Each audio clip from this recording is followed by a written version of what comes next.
Assalamu alaikum. Good morning, learners.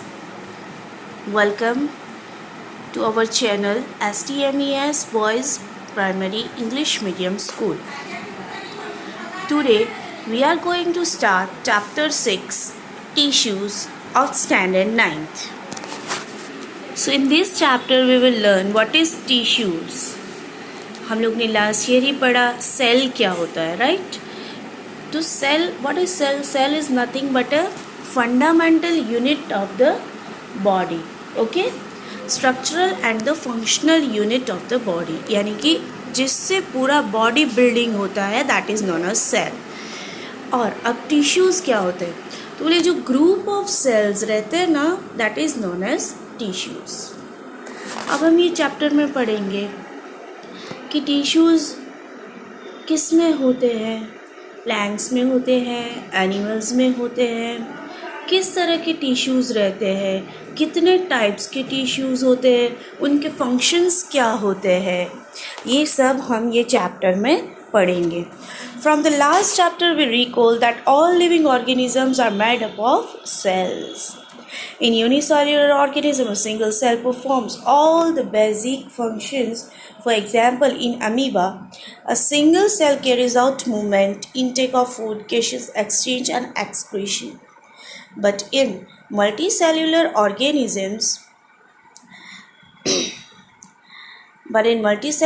organisms, there are millions of cells. Most of these cells are specialized to carry out specific functions. Each specialized function is taken up by different groups of cells. Since these cells carry out only a particular function, they do it very efficiently. In human beings, muscle cells contract and relax to cause movement. Nerve cells carry messages.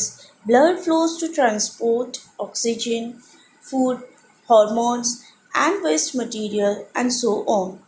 In plants, vascular tissues conduct food and water from one part of the plants to other plants.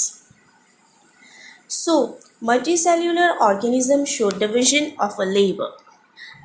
यहाँ पे क्या बताया गया है कि cell के बारे में बात की गई है कि हमने लास्ट चैप्टर में ही पढ़ा कि सेल क्या होता है. अगर सिंगल सेल्यूलर है, अगर एग्जाम्पल ले कि अमीबा का, तो वो एक ही सेल से बना हुआ ऑर्गेनिजम्स है. वो खाना इनटेक यानी लेता भी है, जो वेस्ट है वो निकाल भी देता है. ठीक है, वैसे ही अगर मल्टी सेल्यूलर की बात करें तो उसमें मिलियंस ऑफ सेल्स रहते हैं. वही सेल्स का जो ग्रुप रहता है ना, उसको हम क्या बोलते हैं? टिश्यूज़ बोलते हैं. वो एक एक सेल है, वो फंक्शन करता है, तब जाके ग्रुप फंक्शन करता है. और वो ग्रुप यानी कि टिश्यू फंक्शन करता है, तब भी जाके हमारे ऑर्गन्स मूवमेंट करते हैं, फंक्शन करते हैं, उनका जो काम होता है वो इजीली करते हैं. अगर हम ह्यूमन बींग्स की बात करें तो मसल्स के जो सेल्स रहते हैं ना, वो कॉन्ट्रैक्ट और रिलैक्स, यानी कि अगर आप कुछ हैवी चीज़ है तो आप उठाते तो हाथ सीधा हो जाता है, जैसे ही उसको रख देते हैं तो वो फिर से कॉन्ट्रैक्ट हो जाता है. ठीक है ना? तो ये सब जो चीज़ है वो कौन करता है? मसल्स करते हैं. और मसल्स के अंदर भी टिश्यूज़ रहते हैं. ओके, और नर्व्स में भी सेल्स होते तो वो अलग तरह के रहते हैं. वो एक जगह से मैसेज को लेके दूसरी जगह पे ट्रांसपोर्ट करते हैं. ठीक है, वैसे ही प्लांट्स में भी ऐसे टिश्यूज़ होते हैं जो उसका खाना है, पानी है, वो सब इनटेक करते हैं. ठीक है, तो ये रहा आपका इंट्रोडक्टरी पार्ट. नाउ इसमें हम आगे पढ़ेंगे 6.1 जो टॉपिक है उसमें are plants and animals made up of same types of tissue. कि अगर दोनों में क्या सेम टाइप ऑफ टिश्यू होते हैं? तो नहीं होते हैं, क्योंकि प्लांट्स जो रहते हैं उनके फंक्शंस अलग होते हैं और जो एनिमल्स होते हैं उनके भी फंक्शंस अलग होते हैं.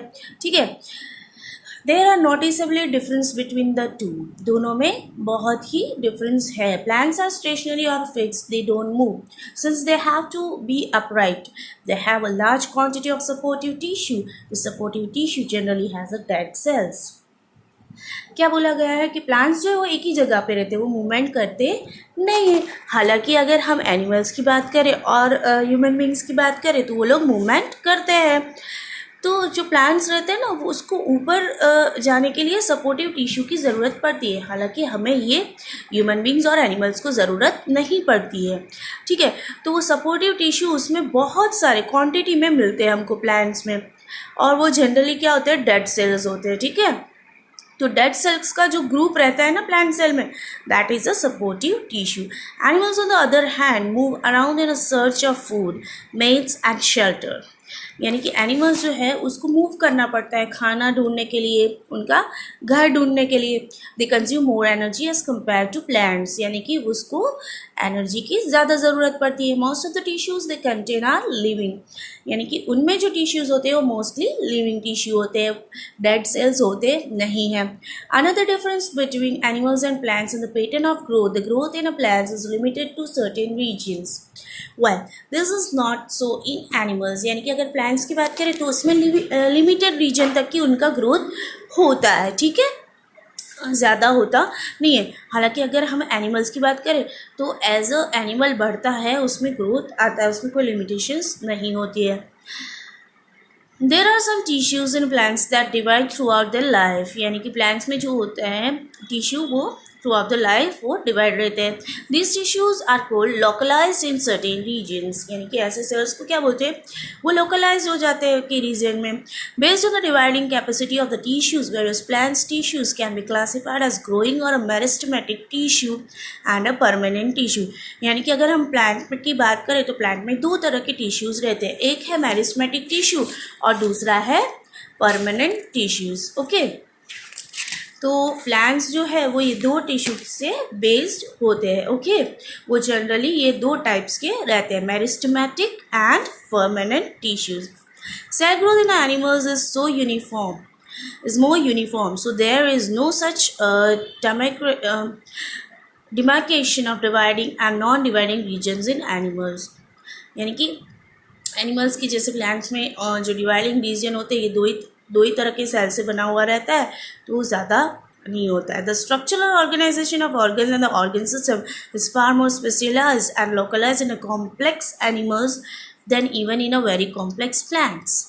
These fundamental difference reflects the different modes of life pursued by these two major groups of organisms, particularly in their different feeding method. Also, they are differently adapted for a sedentary existence on one hand plants and active locomotion on the other animals।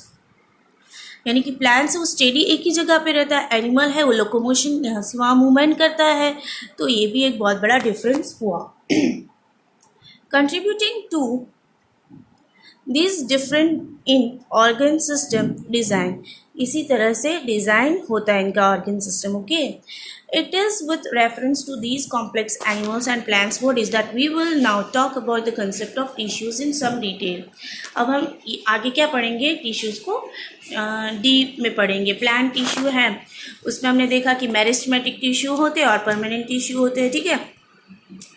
अब जो meristematic tissue होते हैं ना वो क्या करते हैं, वो tissue present in the growing region of the plants, यानी कि ये मेरिस्टेमेटिक टिश्यू कहाँ पाया जाता है कि जहाँ पे से ग्रोथ होता है वहाँ पे ही मेरिस्टेमेटिक टिश्यू का फाइंड किया जाता है।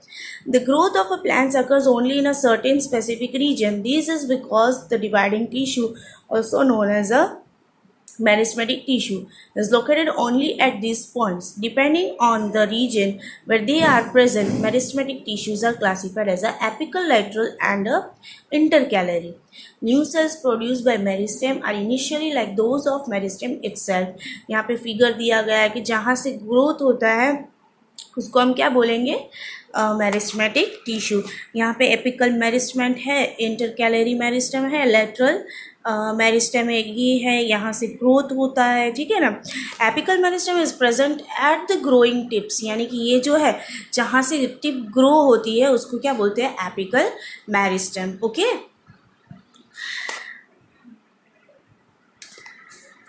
Tips of the stems and roots and increases the length of the stem and the root. The girth of the stem or root increases due to lateral meristem।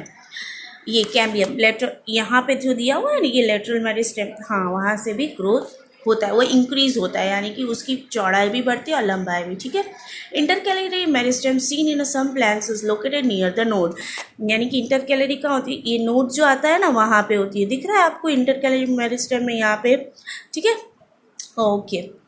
Now let's move further. Permanent tissues क्या होते हैं? What happens to the cells formed by meristem tissue? They take up a specific role and lose the ability to divide. As a result, they form a permanent tissue. यानी कि जो उसकी divide होने की capacity है ना, वो ability वो लूज़ कर देते हैं, इसीलिए उसको क्या बोला जाता है? Permanent tissue. परमानेंट टिश्यू दो टाइप के होते हैं, एक होता है सिंपल परमानेंट टिश्यू और दूसरा होता है कॉम्प्लेक्स। यहाँ पे दिया गया आपको मैं दिखाती हूँ, तो ये है कॉम्प्लेक्स परमानेंट टिश्यू। सिंपल जो होता है उसमें उसके फंक्शंस और कॉम्प्लेक्स के फंक्शंस अलग अलग रहते हैं, ठीक है। एंड यहाँ पे हर चीज़ की आपको फिगर भी दिया गया है, आप अच्छे से वो देख सकते हैं, ठीक है ना। और हम लोग डिफरेंस भी इसका पढ़ेंगे। परमानेंट टिश्यू जो होते हैं वो क्या होते हैं? जो अपनी एबिलिटी को लूज़ कर देते हैं, ग्रोथ की जो डिवाइड की एबिलिटी होती है उसको, इसीलिए वो लोग परमानेंट टिश्यू से जाने जाते हैं। फ्यू यहाँ पे आपको दिख रहा है सेक्शन ऑफ अ स्टेम दिखाया गया हमें।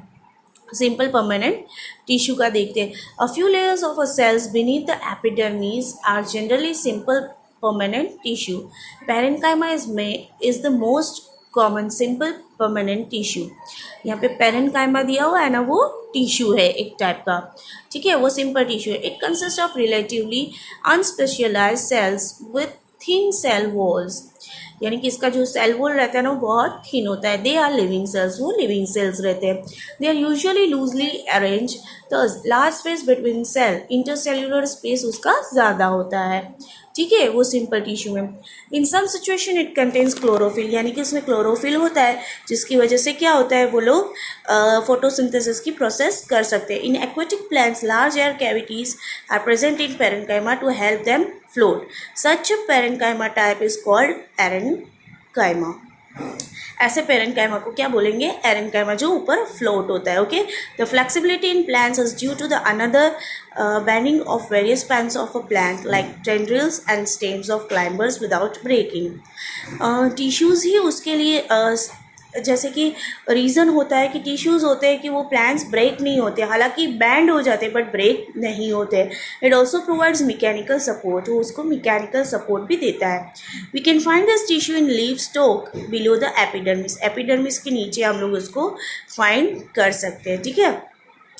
The cells of this tissue are living, वो लिविंग है, एलोंगेटेड यानी कि लंबे हैं, एंड इरेग्युलर थिकेंड यानी कि मोटे हैं इरेग्युलरली एट द कॉर्नर्स, ओके। अब यहाँ तक हम रखते हैं, आगे का जो है वो हम नेक्स्ट पार्ट में पढ़ेंगे, ओके। सो पार्ट 2 में भी आप पार्ट 2 भी आप पूरा ज़रूर देखना, ठीक है, ओके।